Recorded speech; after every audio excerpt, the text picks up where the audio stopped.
오늘 예레미야 43장 1절에서 7절 말씀, 갈 길과 할 일을 보이시는 분, 이런 제목으로 말씀에 은혜 받기를 소망합니다.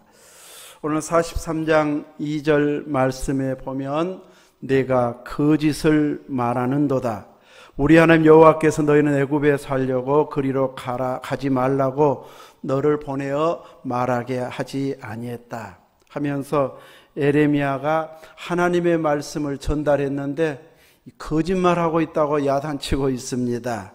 그들이 여기에 나오는 그 언급된 이름들이 42장 1절에 보면 이에 모든 군대의 지휘관과 가레야 아들 요하난과 호사야의 아들 여사냐와 백성의 낮은 자로부터 높은 자까지 다 나와 이 군 지휘관들과 또 요직에 있는 자들입니다. 이들이 예레미야에게 찾아와가지고 이제 이 42장 2절에 보면 남아있는 자를 위하여 당신의 하나님 여호와께 기도해 달라고 부탁합니다. 그리고 5절에 보면 우리가 당신의 하나님 여호와께서 이르시는 모든 말씀대로 행하겠습니다. 또 6절에 좋든지 좋지 않든지 막론하고 하나님께서 어떻게 말씀하시든지 우리는 순종할 터이니 하나님 말씀에 응답받아서 우리에게 말씀만 해 주십시오. 그러면 순종하겠습니다.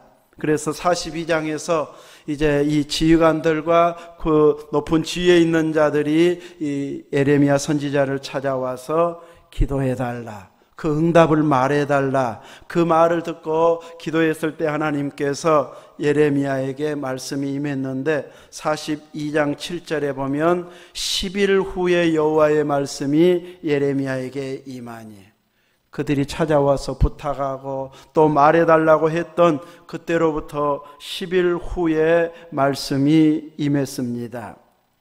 이제 응답을 받아가지고 그들에게 오늘 43장에서는 이제 이 말씀을, 응답받은 말씀을 42장 후반부부터 전했을 때에 그들은 그 말씀을 들었을 때에 처음에 그토록 약속했던 순종하겠다고 했던 것과 전혀 다른 반응을 보이고 있습니다. 그 이유는 하나님께서 주신 응답이 바벨론 왕을 겁내지 말고 두려워하지도 말라, 하나님께서 구원해 주시겠다. 그렇지만 남아있는 자들이 남아있지도 않고 애굽에 힘을 의지해서 애굽의 군대로 도움 입어서 살기 위해서 그쪽으로 가게 된다면 하나님께서 애굽까지, 곧 이집트까지 쫓아가서 칼이 따라가게 하고 기근이 따라가고 전염병이 따라가게 해서 그곳에서 이제 죽게 할 것이다, 이렇게 응답을 주셨습니다. 곧 애굽과 가까워지면 하나님의 징계가 임하고 바벨론으로 가면 하나님께서 오랜 후에 다시 돌아오게 해주겠다, 이렇게 약속을 했는데 이제 이 말을, 응답을 들은 사람들이 하나님께서 그렇게 응답하실 리가 없다, 네가 거짓말하고 있다, 이렇게 말하고 있는 걸 보면 물어본 사람들은 대부분 애굽파였던 것 같습니다. 이 바벨론 파여가지고 이 응답이 진짜다 하고 막 따르면 좋은데 다들 이 애굽파여가지고 우리가 애굽으로 살려면 애굽으로 가야지 왜 바벨론으로 가느냐 해가지고 이들은 예레미야에게 이렇게 거짓을 전하고 있다, 이렇게 하면서 선지자의 말을 받아들이지 않는 이런 모습을 보이고 있습니다. 분명히 하나님께서 응답해 주시면 순종하겠다고 했는데 이제 하나님께서는 항상 내가 원하는 방향으로만 응답해 주시는 건 아니잖아요. 때로는 내가 원하는 쪽으로 응답해 주시고 때로는 원치 않는 쪽으로 응답하실 수도 있습니다. 그런데 이들이 순종한다고 했을 때는 응답받은 말씀이 하나님 말씀인가 아닌가 분별하는 것이 아니고 내가 원하는 응답을 받아왔는가, 이것을 더 앞서 생각하고 있는 것을 보게 됩니다. 그러려면 왜 꼭 굳이 물어보고 순종하겠다고 했겠는가? 차라리 묻지 말고 원하는 뜻대로 행동하면 되지, 굳이 물어보라고 해놓고 답을 해주니까 이제 그거 틀렸다고 하면서 원래 생각한 대로 행동하고 있습니다. 이들은 선지자에게 하나님의 뜻을 알려달라고 말했지만 이미 답은 딱 정해놓고 있습니다. 그래서 자기들이 원하는 답이 나오면 그 하나님의 뜻 맞다고 그러고, 자기들이 원하는 답이 틀리면은 그건 하나님의 뜻이 아니고 거짓말한다, 이런 식으로 자기들의 말을 하나님 말씀 위에 두고 딱 결정해놓고 물어보고 있는 이런 어리석은 모습을 보이고 있습니다. 이렇게 답을 딱 정해놓으면 어떤 말을 전해도 이제 그것이 하나님의 뜻이라고 잘 받지를 않습니다. 내가 원하는 답이 나왔는가 안 나왔는가 그것만 따지지 정말로 하나님의 뜻이 맞는가, 여기에 주의를 집중하고 있지 않게 됩니다. 그런데 내가 원하는 것만 순종하고 내가 예상했던 답이 나올 때만 순종하는 것은 진정한 순종이 아닙니다. 참된 순종은 내가 원하는 답이 나와도 순종하고, 내가 원치 않는 전혀 예상 밖의 답이 나와도 제가 순종하겠습니다, 이렇게 결단하는 것이 순종의 믿음이지, 내 계산, 내 생각을 딱 앞세워 놓고 어떤 말을 한가 보자, 이것은 진정한 순종의 자세가 아닙니다. 에레미야를 찾아왔던 군대 장관이나 또 높은 지위에 있는 사람들은 자기들이 어떤 말을 전해줘도 다 순종하겠다고 말했지만 속 중심은 우리가 원하는 답해라, 애굽으로 가도 좋다고 말해라, 애굽의 도움을 받아야 된다고 말해라, 지금 그 요구를 하고 있고 거기에 맞는 답을 주면 잘 순종할 사람들입니다. 그런데 하나님은 애굽으로 절대 가지 말라고 말합니다.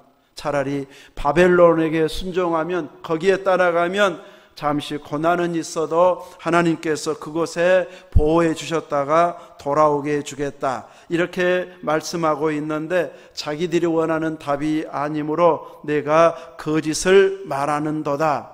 2절에서 이렇게 지적하고 책망한 이유는 하나님의 말씀보다 자기 생각, 자기 계산을 위에 놓고 거기에 맞는 답을 요구했기 때문이라고 할 수 있습니다. 이렇게 결정해놓고 행동하려면 묻지를 말든지 또 생각해보고 나중에 순종할 테니 알아보라고 해야 되는데, 그러면 선지자에게 묻는 자세는 아니니까 어떤 말도 순종할 것처럼 해놓고 자기들이 원하는 답이 아니니까 이제 이렇게 대적하는 이런 어리석음을 보이고 있습니다. 하나님은 이렇게 갈 길과 해야 할 일을 보여주시는 하나님이시기 때문에 하나님께서 그 길을 보여주실 때 순종하면 복된 길이 되어지는데, 우리는 하나님의 뜻을 쫓아 살면서 고난의 길을 가기보다는 세상적으로도 누리고 세상 욕심도 좀 채우는 이런 방향으로 가고 싶어 하다 보니까 하나님이 주신 답을 그렇게 좋아하지를 않습니다. 오히려 세상을 훨씬 더 사랑하고 세상을 즐기고 죄를 즐기고 싶은 이런 육의 마음에 따라가 버리는 경우들이 훨씬 많습니다. 예레미야 주변 사람들이 어떻게 이렇게 행동할 수가 있는가, 우리가 성경을 보면 막 화가 날 수 있는데, 이제 자기 입맛에 골라서 선택하면서 살려고 하는 이런 그 타락한 자들의 모습이 오늘날에도 결코 다르다고 할 수가 없습니다. 오늘 우리가 살아가는 이 시대에도 하나님의 뜻대로 순종하겠다고 말하지만 내가 원하는 입맛이면 좋다고 순종하고, 조금 이제 힘들겠다, 부담되겠다, 나한테만 막 책임이 다 지어지는 것 같다, 이러면은 앞장서려고 하지 않는 우리 시대도 똑같은 시대를 살아가고 있다고 할 것입니다. 이렇게 세상 중심으로 타락한 시대를 살아가는 때의 모습은 동일한 죄인들이 사는 세상이기 때문에 거의 대부분 같은 반응을 보이고 있는 것을 보여주고 있습니다. 잘 순종할 것처럼 이야기하지만 내가 원하는 답으로 말해라, 이런 압력을 놓고 있는 시대에 살아가고 있습니다. 우리나라에도 초창기에 복음이 들어오고 초창기 예수님을 믿었던 사람들은 가족의 반대, 심각한 반대 때문에 많은 핍박과 어려움 속에서 신앙생활 했던 자들도 많습니다. 그래서 어떤 사람들은 집에서 쫓겨나기도 하고 또 어떤 것을 물려받지도 못하는 이런 경우들도 허다했습니다. 그러나 주의를 지키기 위해서, 믿음을 지키기 위해서 이런 핍박을 받는 것을 이제 힘들어하지 않고 당연하게 여기면서 이겨냈기 때문에 오늘날 한국교회의 부흥을 기대할 수 있었습니다. 근데 이제는 이런 박해를 받으려고 하는 것이 아니고 적당히 타협을 하는 이런 시대가 되어서 박해는 안 받는 것 같은데 신앙의 강도에 있어서는 약해져 버려요. 그래서 조금만 귀에 거슬리고 부담되는 말을 해버리면은 이제 이 신앙생활을 지탱할 수도 없을 만큼 너무 많이 흔들려 버리는 이런 뿌리가 깊지 못한 신앙생활을 하는 자들이 너무 많아버린 이런 시대가 되어져 버렸습니다. 이렇게 뿌리가 깊지 않은 상황에서 이제 내가 싫어하는 것을 자꾸 요구할 때 이제 불순종적으로 가버리는 이런 모습의 믿음의 길을 가게 되면 얼마 가지 않아서 한국교회는 그 힘을 많이 잃어버리게 될 것입니다. 이제는 더 이상 그 숫자 1000만 성도의 자랑을 할 수 없는 몇백만으로 쑥 줄어들 수도 있는 이런 위기 상황에 한국교회에 처해 있습니다. 이제는 세상에서 손가락질을 당하고 교회의 비리가 TV에 나오고 또 믿는 사람이 저렇게 말할 수 있는가 비방하는 자들이 큰 소리치는 이런 시대에 진짜 그래도 믿을 만하고 신뢰할 만한 곳은 교회야. 이럴 정도가 돼야 우리의 앞날을 기대할 수 있는데 너무 많이 세상과 타협해버림으로 인해서 비리자들의 상당수도 기독교인에 포함되는 이런 모습으로 세상의 길로 가버림으로 인해서 세상에 진정한 소망을 보여주지 못하고 있습니다. 일제 때는 그래도 교회가 희망이 있었습니다. 여성들에게는 이름도 불려지지 않았습니다. 무슨 땡 누구 엄마 이렇게만 불리고 공부도 안 시켰던 시대에 선교사들이 들어와서 학교를 세웠는데 아무도 여자들을 안 보냈어요. 그래가지고 선교사들이 이제 막 그냥 가르쳐준다고 해도 부모들이 다 반대해가지고 공부하러 들어오는 학생들이 없었어요. 근데 이제 나병이니 또 열병이니 이런 것들로 해가지고 집에서 이제 내팽개쳐버린 이런 자들을 극진히 간호해가지고 치료해가지고 그들을 공부시켜가지고 뭔가 다른 애 해가지고 이제 한 사람씩 공부하면서 선교사들이 세운 학교들에 공부하는 여학생들이 나중에는 많아지게 되어졌습니다. 희망이 없던 시대에 또 가정에서도 어느 누구도 더 이상 안 가르쳐 주려고 하는 그 시대에 교회 가면 공부할 수 있더라. 교회 가면 유학도 갈 수 있더라. 또 이 사회에 대한 소망이 이제는 교회 가야 이 외국 문물을 또 알 수 있고 우리들도 이겨낼 만한 이런 의식을 가질 수 있다 해서 이제 이 독립운동하고 또 공부하고자 하는 자들이 많이 교회로 와가지고 이제 지도층을 유지할 수 있었는데 그것이 몇십 년 가지 못하면서 세상과 타협해버림으로 인해서 점점 교회가 희망을 잃어버리는 이런 시대가 되어졌습니다. 하나님은 이런 열악한 시대에도 엘리야 시대의 7천인 바알에게 절하지 않은 7,000명을 남겨두었던 것처럼 대형 교회들이 진정한 사회에 희망을 보여주지 못할 때 작은 교회들을 통해서 알려지지 않은 이름 없는 성도들과 교회들을 통해서 하나님께서 남겨두신 역할을 하게 하실 때가 올 수도 있습니다. 그러나 아무나 안 알려진 것 자체가 하나님 앞에 쓰임받는 것은 아닙니다. 알려졌든지 안 알려졌든지 성실하게 말씀대로 순종하고 항상 하나님께서 내 안에 계시고 내 앞에 살아 계시고 내가 일하고 활동하는 모든 부분에서 내 행동을 보고 계시고 내 기도를 듣고 계시는 그 하나님을 두려워하면서 세상으로 치우치는 생활이 아닌 철저히 말씀대로 순종하고자 애쓰는 그 순수한 복음의 믿음을 그대로 갖추고 있는 이런 이름 없는 자를 하나님께서 들어 쓰실 날이 오게 될 것입니다. 우리들은 세상적인 이런 믿음이 아닌 철저히 말씀에 무장해서 그대로 순종하는 이런 믿음의 사람들이 되어지기 위해서는 하나님께서 우리가 가야 할 길, 또 해야 할 일을 보여주시면 아멘 하고 순종하는 자리에까지 나아가야 할 것입니다. 에레미야가 전달해 준 순종은 이것은 애국하는 길도 아니고 나라의 도움도 아니다 싶으니까 그건 틀렸다고 말하는, 그래서 어떻게 해서든지 국가를 유지해 보려고 하는 이런 마음은 참 가상한데 하나님의 뜻은 그 길이 아니었기 때문에 나라도 망하고 그들의 장래도 결코 보장되지 않은 이런 어리석음이 되어버렸습니다.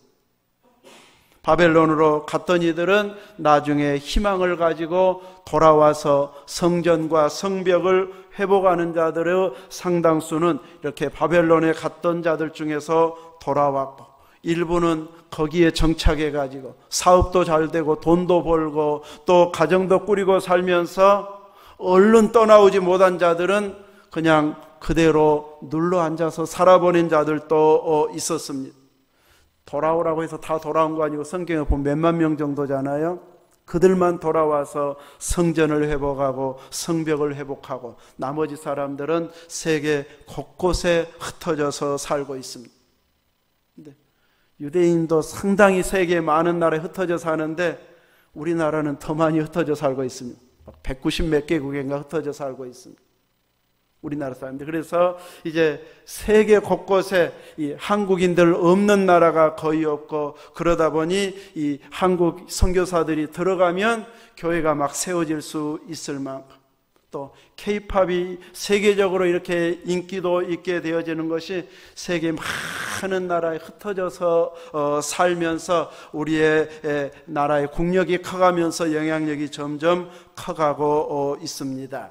이런 상황에서 우리가 더 복음으로 잘 무장한다면 선교하는 국가로 계속 쓰임받게 되어질 귀한 나라가 되어지지만, 그 좋은 기회를 그냥 세상의 부귀영화만 누리는 쪽으로 가버리게 되어진다면 하나님의 주시는 기회를 빼앗기고 말 것입니다. 그래서 우리들은 이제 내 생각, 내 판단을 말씀 위에 두고 행동하는 자가 아니고 철저히 내 생각과 틀리면 나는 하나님의 말씀 순종하는 쪽으로 가리라, 이런 자세로 순종하는 자가 되어진다면 우리의 위기는 위기가 아닌 믿음을 더 단단하게 세우는 훈련의 기간이 되어지지만, 위기를 넘기기 위해서 세상과 적당하게 타협해버리면 더 큰 고난이 왔을 때 극복해내지 못하고 무너져버리는 이런 모래 위에 세운 집이 되어버릴 것입니다.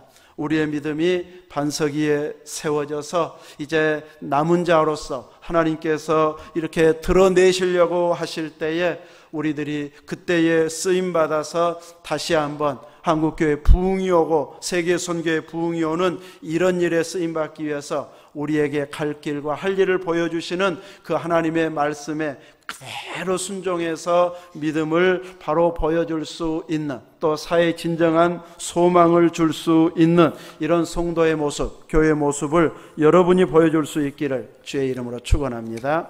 아멘.